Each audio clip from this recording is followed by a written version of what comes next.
Hello everyone, this is such an interesting mathematical physics question. It goes like this.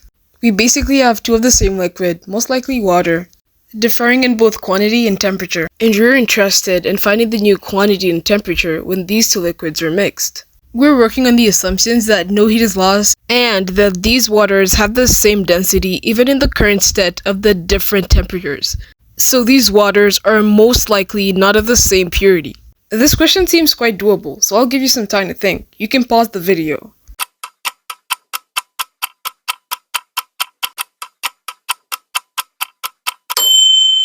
Alright, let's get solving. We'll obviously start by finding the new quantity. This is given by 4.5 plus 2.7 liters, basically 7.2 liters. Now we need to figure out the new temperature.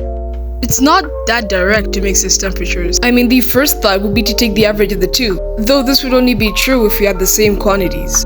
So let's try to think this through.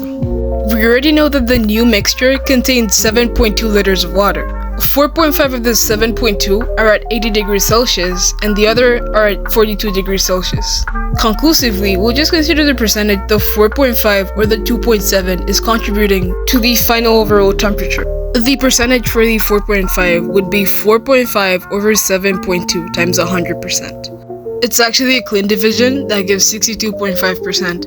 We know that the two percentages should sum up to 100%. So for the other percentage, we just subtract. This gives 37.5%. So how do we find the new temperature considering this? Well, now instead of just adding up the temperatures and dividing by 2, we can use these percentages, making a weighted average. Watch this. We'll just get 62.5% times 80 degrees Celsius plus 37.5% times 42 degrees Celsius.